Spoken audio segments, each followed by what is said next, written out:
इस टाइम अगर देखा जाए तो साढ़े कोल गंदम की फसल जी है वो तकरीबन कटाई गाई वो सारी मुकम्मल हो गई है। कुछ एरिया के चल रही है हली भी।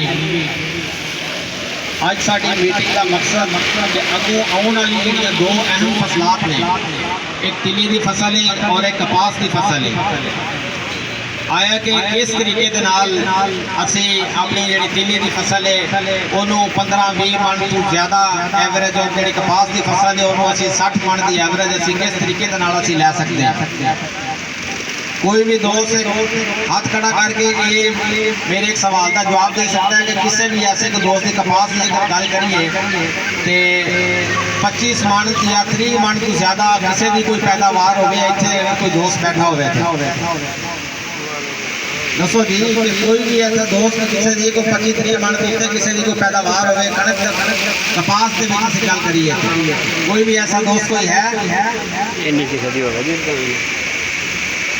सर जी? कोई मतलब इन्ने तुम माशाल्लाह अच्छे काश्तकार बैठे हो। अगर तिली की गल करिए तो किसी 15 तो 20 मन तो उत्ते किसी भी कोई काश्तकार की किसी भी किसान की कभी कोई एवरेज आई है कोई जड़ा वे नहीं आई की वजह वे क्यों नहीं एवरेज आती? एक बड़ा आसान जहा सवाल है ना कि की वजह। हालांकि तुसी अगर गल करिए बीज की गल करिए तो तुसी बीज भी अपने दिनों बड़ा अच्छा और बड़ा ज़्यादा बीज पाते हो। अगर कपास की गल करिए अगर खाद की गल करिए तो खाद भी तुसी थोड़ी नहीं देते। जिन्नी खाद तुहाडी तुसी दे सकते हो तुसी उस तो ज़्यादा फसल अपने को खाद देंगे हो। इस तरह है कि नहीं है? लेकिन फिर भी की वजह है भाई थोड़ी जी एवरेज वो थोड़ी जिन्नी चाहिए होंगी है या जिन्नी अच्छा काश्तकार एक लै रहा होंगे उन्नी कम उन्नी जी साड़ी एवरेज है वो नहीं बन पाती। देखो अगर खाद की गल करिए तो ये कोई मसला नहीं कि भाई खाद तुसी जनाब अली जिन्नी मर्जी तुसी खाद पाई जाओ, लेकिन असल मसला जोड़ा वे वो ये वे कि सानू ही नहीं पता होंदा कि भाई खाद जी है वो किहड़े टाइम ते किहड़ी खाद की फसल को जरूरत है या किन्नी खुराक होनी चाहिए होंगी। हालांकि असी पा देने 90% ऐसे काश्तकार ने कि जेड़े यूरिया जी है वो पाई रखते हैं, लेकिन असल जी खाद जिस टाइम चाहिए होती है पोटाश चाहिए होती है लेकिन वो असी मिस कर जाते। इस तरह है कि नहीं है? वैसे बोल देनी मेरा ख्याल है कोई जरा ना कोई सुस्ती छा गई। नहीं असी कहने हमें भी कुछ बोलो असी तो तुहानू जगाने पे क्यों जी? स्पीकर दो सर लो आवाज़ आ रही है।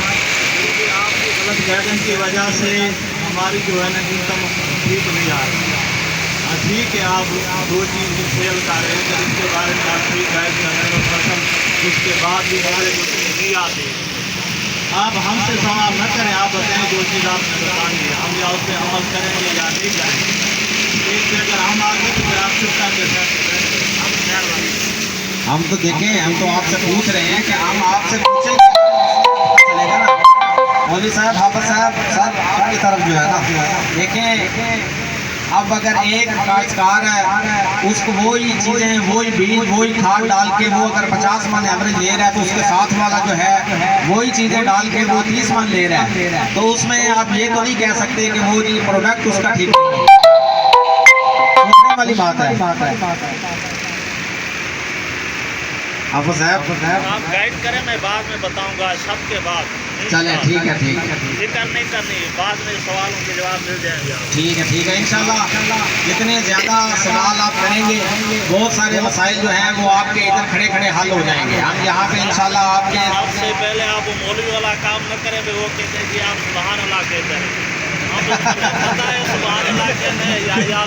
हम तो मौलवी साहब को कह रहे हैं कि मौलवी साहब या सुभान अल्लाह करें, लेकिन आप मौलवी को जानते नहीं सुभान अल्लाह कहने वाले।